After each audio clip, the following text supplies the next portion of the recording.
Hello everyone, today I'm filming a video I wanted to film for quite a long time. I got this idea from one Instagram post and I thought it would be interesting to film a video on this topic to discuss this questions. It's kind of a tag and it's basically about bookish icks, because I think we all throughout our bookish years encountered with some, things that we thought weren't really great, but it doesn't necessarily mean that like everybody has this kind of ick. It may be, the thing of like the bigger group of bookish people, but not like, all of them. And that's why I decided to film this video, to discuss this questions. So without further ado, let's get started. So the first one is step back covers, and I sadly cannot show you, even though I have one book. It's just at home, I don't have it here in my dorm. But step back cover is basically the continuation of the cover, so that when you open the book, the cover folds in, so that you can unfold it and the cover gets longer. I don't know, it's kind of weird to describe it, but I hope you got me. And I honestly wouldn't consider it as an ick.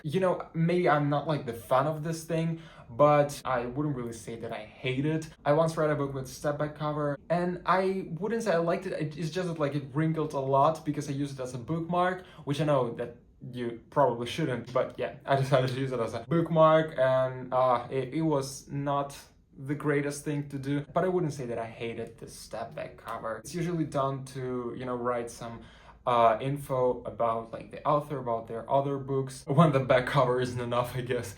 But yeah, why that's the thing. I don't know why publishers decide to make this, because it's really unnecessary. So I understand why some people don't like the step back covers, but I don't hate it. I don't know. The next one is permanent stickers. And I have one example of a book that I found on my bookshelf. I have The Infinite Sea by Rick Yancey here, which has this permanent sticker because it looks like the sticker, but you cannot like, put it off. But honestly, this one is a really pretty one because it's, the second book of the fifth wave. It kind of like, says that it's the sequel, so that like you don't, buy this book by mistake thinking it's the first part of the series or a standalone. I don't know, I think this one fits here, even though, yeah, you can't, peel it off. But I understand why people have icks with this kind of thing, because it's not that it's just a sticker, it's that you can't peel it off.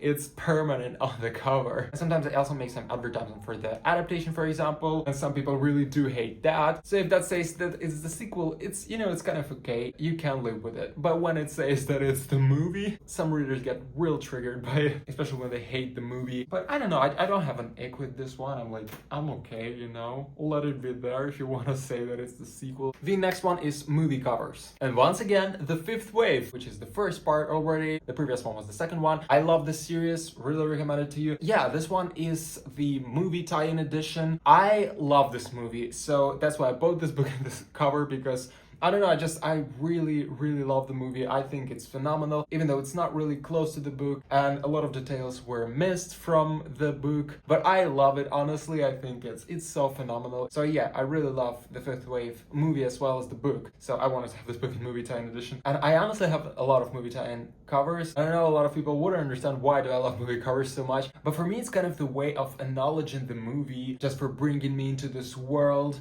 because without the movie I probably, well, maybe I would read the books, but I probably wouldn't have read them as soon as I did, with the movie. So that's why I'm grateful for the movie. That's why I love it. That's why I have a lot of other movie tie-in editions. So yeah, I hope you got me. I understand why people don't like movie covers, because it's different types of media. So I understand why people don't really want covers of the books as posters of the movies, because it's two different things basically. But I don't know, I usually really like how they look, and so that's why I love them, honestly. So with the next one, I don't really have to show any of the books because it's just long chapters. That's probably the first ick I absolutely agree with, because I don't like long chapters. For example, right now I'm reading one book that has really small chapters and I'm liking it. Like, it's just this satisfactory feeling of reading a lot of chapters. Like, yeah, I still haven't finished my morning cup of coffee, but I already read like 3 chapters. I know there's one book that I haven't read, but it's actually a really popular YA novel. It's something written by Holly Black, and the book basically starts with one of the smallest chapters ever. It's basically just one sentence, which is, it's a really great way just to start a novel, I think. I love small chapters. And I don't really like long chapters because you basically just get lost in it. Like you start reading it, and you just stop somewhere in the middle of it, and then you continue reading from like the middle of the chapter, and you just kind of get messed up in this story because you're kind of thrown into, you know, just the midst of the text, which isn't really a great thing. Or at least when authors don't do this thing when they kind of divide chapters into, you know, smaller parts. At least that's great, though it could be another chapter. For example, I have one book that I actually on hold because I just understood that I wouldn't read it, and one of the reasons was just because it didn't have any chapters at all. And it's not that it's like a short story or anything, it's like, you know, a normal sized book. It's like 200 plus pages without like any divisions, without like any chapters. What?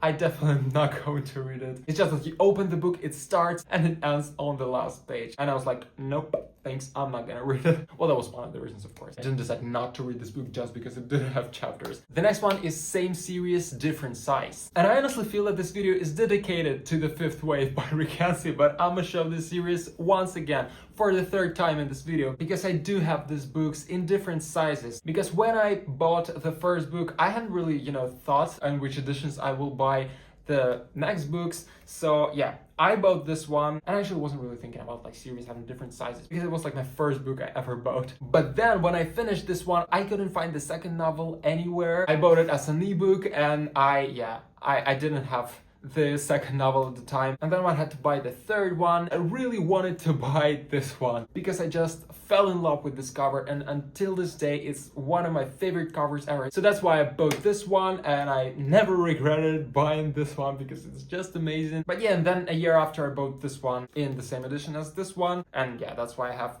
the first two in paperbacks, the small versions, and the third one, this gorgeous hardcover, which I absolutely adore. Yeah, I guess I don't have this kind of ick for the series. I don't know, I just never really gave shit about different sizes. Sometimes it does look pretty ugly, but I don't know, for me the most important thing is that the books have to be loved, and it's not really important for me if they are, you know, different sized or not, just like with The Fifth Wave, for example. The next one is one another ick that I have that I agree with, and that is author's name bigger than the title of the book. I guess I don't really have any of the examples from my bookshelves. Well, maybe I do, I don't know. But I also don't like when the publishers do it. It's just really confusing, like where is the title, where is the author's name? Because I remember one time I messed up the author's name with the title because the title was basically the name, and I thought that the title is the author's name and the author's name is the title or anything. I don't know, but it was really funny. And guess what? The author's name was bigger than the title. So that was really confusing and funny. Well, that was when I only started reading, so I didn't really know it. But yeah, I understand why publishers do it. It's usually done because of marketing, because author's name has already gained such popularity that people would buy this book because of the author, not because of the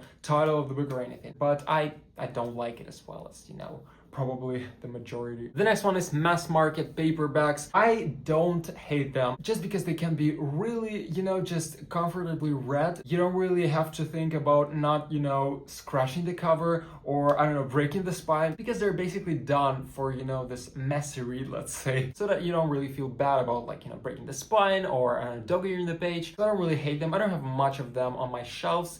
Well, just because I have most of the Russian books on my shelves and they don't really have mass market paperbacks, but I still have some of them, and I understand how is it to read them, and I'm not against it at all. And the last one is real people on the covers. Okay, so besides showing the Fifth Wave series that I already showed you enough times in this video, because it has movie posters on it, so it counts as, you know, real people on the cover. But we have some of the other absolutely gorgeous covers with real people on it. For example, the City of Fallen Angels by Cassandra Clare. I just adore this cover. I think it's the favorite one from the series, even though I still haven't read this book. Or like some other book covers with real people on the cover. I just love them. And I know it's an unpopular opinion because people tend to love this cartoonish drone covers, and I just hate them, honestly. So that's the opposite ick of mine.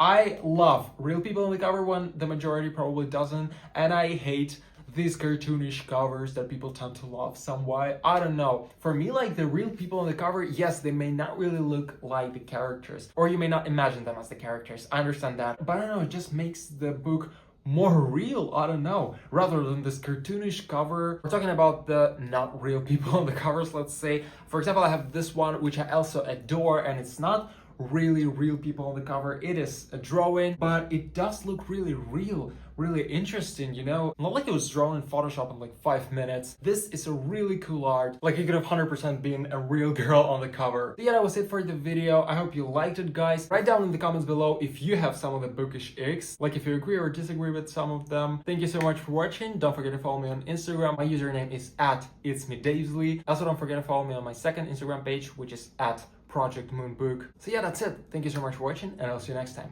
Bye!